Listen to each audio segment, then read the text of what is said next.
for you up to $250,000, and I do rates see here as we low do as have you 5%. pre-qualified for We do still have you Connect pre-approved for program. $500,000 line of credit starting at 4.9%. Now, the funds can be available in just 24 hours. It's been 16 months since I made one of these podcasts. 16 months. Talking more, yeah. Talking. You guys are talking. We're talking. Oh, really? A lot of talkers. I would agree with that. This podcast is called Erase the Filter. Erase the filter. Erase the Filter. 16 months. I published it on this website, erasethefilter.com, on May 31st, 2020. May 2020. April 2020. March 2020. I was chatting with friends on Friday, March 13th, 2020. It was happy hour at the Candy Factory. That's a co-working space in Lancaster, PA, where we were talking about the virus that was making the news. We weren't wearing masks or thinking about how much space was between us. We were just standing around the bar having a conversation like we did every Friday afternoon. Things were being canceled around the world. Big festivals like South by Southwest weren't happening. So we knew it was possible that we could be locked down. But we didn't really know for sure and really even what that meant. It was March 13th. I asked a question. How long do you think this is going to last? Both Sarah and Steve said, a couple of weeks max. After a couple of weeks, we should have everything under control and not really even be talking about it so much. I wasn't so sure. I felt pessimistic. So I went out on a limb and said that I thought this was going to be pretty disruptive until the middle of May. May 2020. A few minutes into that podcast episode, I made a statement about how many people had died from COVID-19 in the United States, questioning whether or not that number would eventually be seen as just the beginning or close to the end. Here's what I said, May 31st, 2020. As of this recording, the families and friends of 97,000 Americans have experienced the loss of loved ones because of a virus that only months ago was barely even known. That number is over 340,000 worldwide. I wonder what it will be like to listen back to this recording in 3 months, or 6 months, or a year, or even 10 years. Will I hear those numbers and say, yeah, that was pretty close to the end of this thing, or will I shake my head at how it is just getting started? Only time will tell.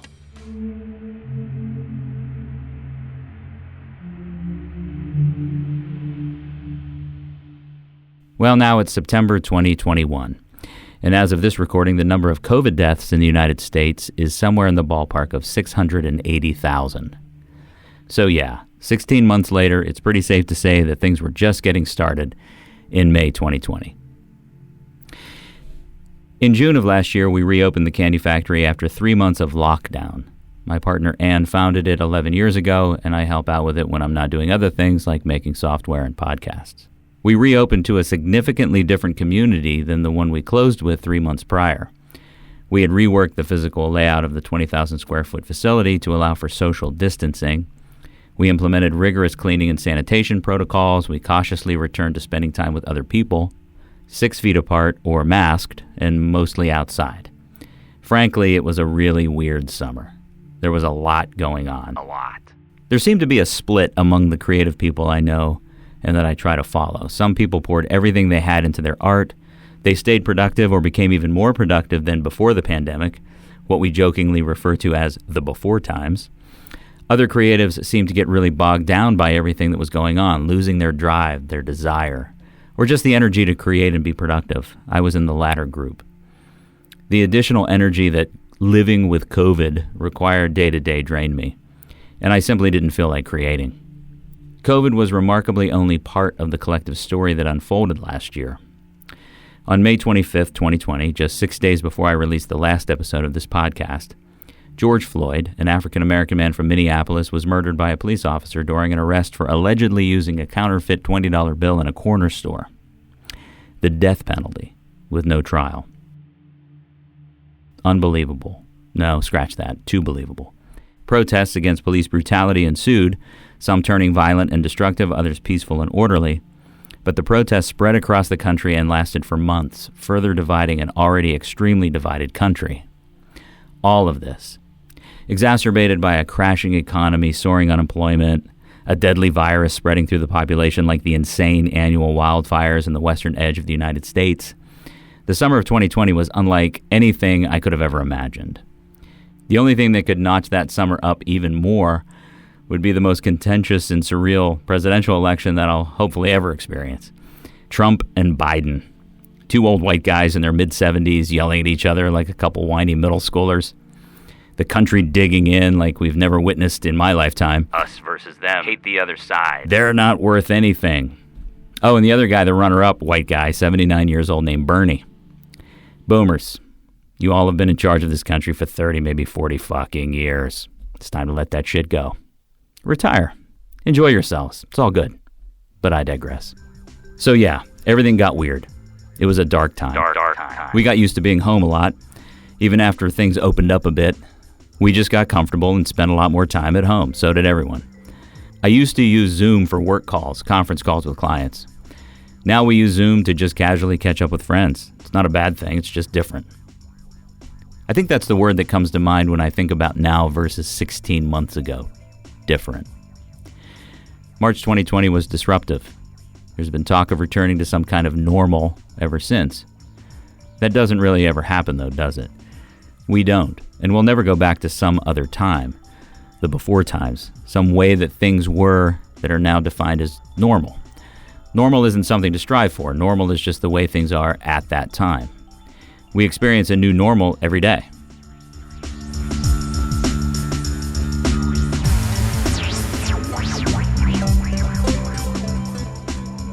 "16 months ago, I had some very specific plans and a lot of projects in the works. I was working on a collection of 6 new Here Inside songs that still aren't finished. I made plans to remix songs from the archives of Jesters' longevity with my longtime collaborator, Dave Bellard. Stay tuned to this episode for more from Bellard. I was working on 2 weekly podcasts, 5x5 and Doers. The former continued through the pandemic, but virtually and less frequently. Different. The latter was paused due to COVID and has yet to return. I started publishing this podcast consistently, monthly, at least for a few months. Things were finally starting to come together.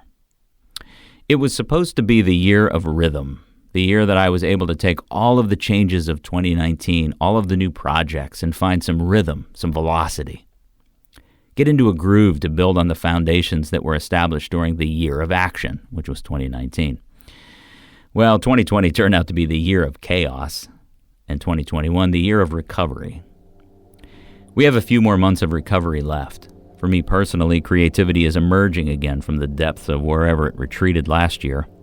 I'm feeling positive about making things again. I have a desire to make sounds and put them together with other sounds.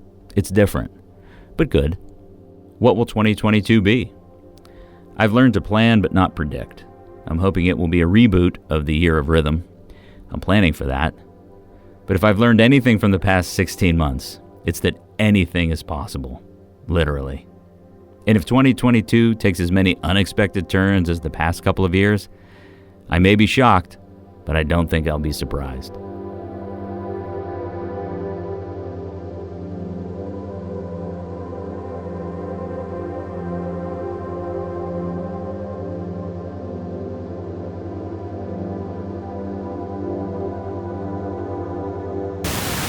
Like, I'm going, who's this guy? Erase the filter. This podcast is being published on September 29th, 2021. It's the 50th anniversary of my birth. And I guess technically the 29th anniversary of my 21st birthday. Today I've completed my 50th year on the big spinning rock. 50. 50. That's a big number. I think of it as being on the other side of midlife. A few observations about turning 50. 50 looks a hell of a lot different when you're knocking on the door than it did when you were 40 or 30 or especially a teenager. What does 50 look like for you now, where you are? Maybe you're also 50, or maybe 50 seems really young to you. I hope not, because that means you're a boomer. And I made a few cracks about boomers earlier that you probably didn't like. Sorry about that. But I digress again. Anyway, maybe you think 50 seems really old. And in a way it is. If you're a teenager, it's hard to imagine ever being 50. When I was a teenager, I definitely couldn't imagine doing what I do now that I am 50. I guess we project ourselves into certain age groups based on what those age groups look like at the time. not how our own generation will evolve into it. We think that we'll become whatever people seem like in that group at the time we're thinking about it. I remember the stereotypes of the old men who lived around me when I was growing up. They had certain looks. In the 1970s, a 50-year-old man was wearing a shirt and tie in public. In the summer, there were a lot of shorts with high black socks. I'm not sure why. But they did dress up a lot. They seemed old, a bit prudish, maybe a bit out of touch. And that world is what defined my idea of what it was going to be like to be a 50-year-old man, the World War II generation's version of it. Boomers were young men in their 20s. They had resisted the conformity of the 1950s and turned convention on its head in the 1960s. So by the 70s and 80s, when they were starting families and getting jobs to support them, they suddenly needed a little bit of that conformity back because they were living in the past generation's world. A couple of promotions later, and capitalism didn't seem so bad. A few decades later, they were in their 50s. The shirts and the ties were traded for jeans and polos. In the summer, the black socks and shorts went away, replaced by khakis and sandals with a tucked-in golf shirt and an attractive belt. They weren't the same as the previous generation. The 50s had evolved. And now, at 50, I'm still listening to the bands I grew up with. Yeah, I like a lot of young bands who are in their 20s and 30s now, but the old bands still resonate with me. For example, growing up a metalhead in the 80s, one of my favorite bands is Anthrax. Scott Ian is now 57 years old. 57. They did a great YouTube retrospective of the band's 40-year career over the summer, and it was amazing. They've been playing for 40 years, yet the studio albums they released in the past 10 years are some of their best and their heaviest. By the time that band was 10 years old in 1991, I would imagine the assumption was that metal as we knew it then would cease to exist, and bands like Anthrax and Metallica and Slayer and Megadeth would just fade away, and those guys would find jobs and move on with their life. They certainly wouldn't still be doing the same thing in their 50s, and I certainly wouldn't be listening to them in mine. You see, what happens is we don't become someone else's generation.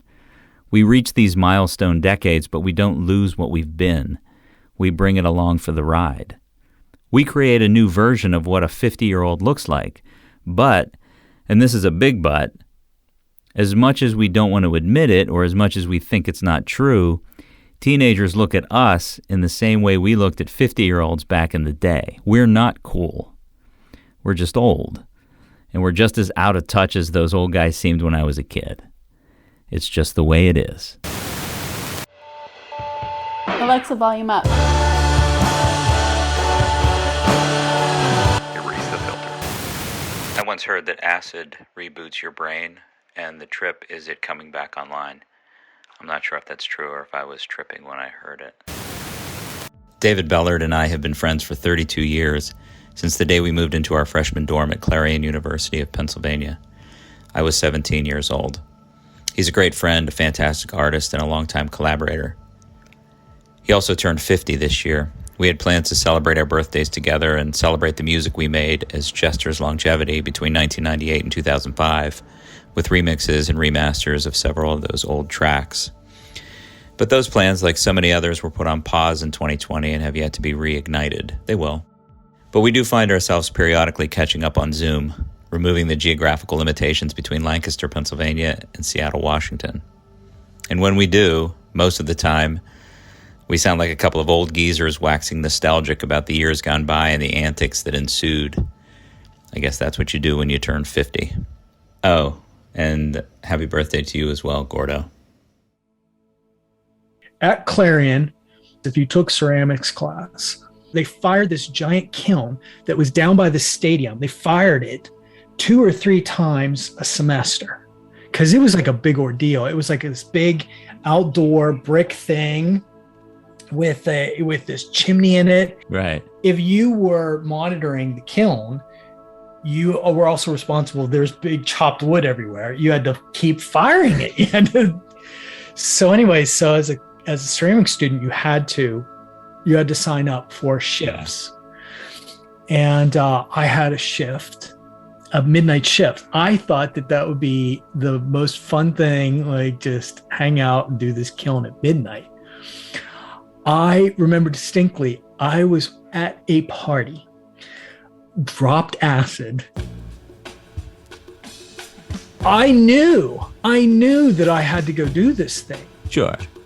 But didn't matter. I dropped acid drinking, and I looked at the time, like, I had Roger. I was like, Roger, you got to drive me down to this thing. Like, did you drop acid intentionally because you knew No. you had it, or it was just, you just didn't care? knowing myself back then, I did not care. Right. Dude. You knew you had to do this thing, but it was just like, wow. Yeah, whatever. I can do it. Back in those days, we did so much that walking around and doing normal things wasn't so scary as it would be now. So I'm like, Roger, you got to take me down to this kiln. It's my shift. So he brings like a 12 pack of Golden Anniversary. We go peeling in his car, speeding around Clarion, tripping out of our minds with a 12 pack of Golden Annie in his car. And we go rolling up into this kiln thing. It's like this, you have to drive back this dirt driveway. We go rolling back there. We go busting out of his car like crazy people, right? We're talking loud. He's slinging his 12 pack, and it was two freshmen that were monitoring the kiln. They were there. Are you a senior at this point? This would be like junior-ish. So 2021. You were 20, probably 2021. I would say, yeah, later. It would be in the later years because they were freshmen, and it was so funny to Roger and me with these freshmen, and we knew we were freaking them out. And Roger and I are looking at the flames, and we're like, you could put on these goggles. The kiln is thousands of degrees inside, the heat. And you can open up this little metal door, and if you put on these green goggles, like, I don't know, these goggles, you can put them on, and you can look and you can see through the light. Otherwise, you just see white light. You can't see anything. It's just so, the heat is so much. But if you put on these goggles, you can see the little vases and everything on these racks in there. And so we'd put this on, and tripping. This is insane. So we're screaming and yelling about how crazy that is. And then Roger's like, you could throw a body in here. Like crazy people. Like crazy people. We knew we were freaking nobody would know. And then we're like, oh, it's like a crematorium. And then we're like, the bodies are burning. Look at the flames. We're out of our minds, right? We're just talking all this crazy, stupid shit. Right. I don't know whether Brashear showed up. This is the guy who taught the class. I'm sure he just showed up just to make sure that it's going all right. He knew Bellard was scheduled for midnight. Probably. Come on. Those guys knew who we were. All I remember, outside of the crazy stuff, was him showing up, and me and Roger were in full-on drink, right? I mean, we're drinking. We were drinking beer. You were drinking before you got there. We got there. We're acting the fools, and we're drinking there. And he just comes down. He's like, "What are you doing? What are you guys doing?" and we're just, and I'm like, "Oh man, we're just, typical Bellard, just saying, oh, come on, have a beer, Jim. Have a beer, Jim. This is Jason Mundok. Thanks for listening to Erase the Filter. Show notes can be found at erasethefilter.com, and if you have feedback about the show, feel free to email me at jmundok, JMUNDOK, @gmail.com. And always remember, Open your mind. Be yourself. erase the filter.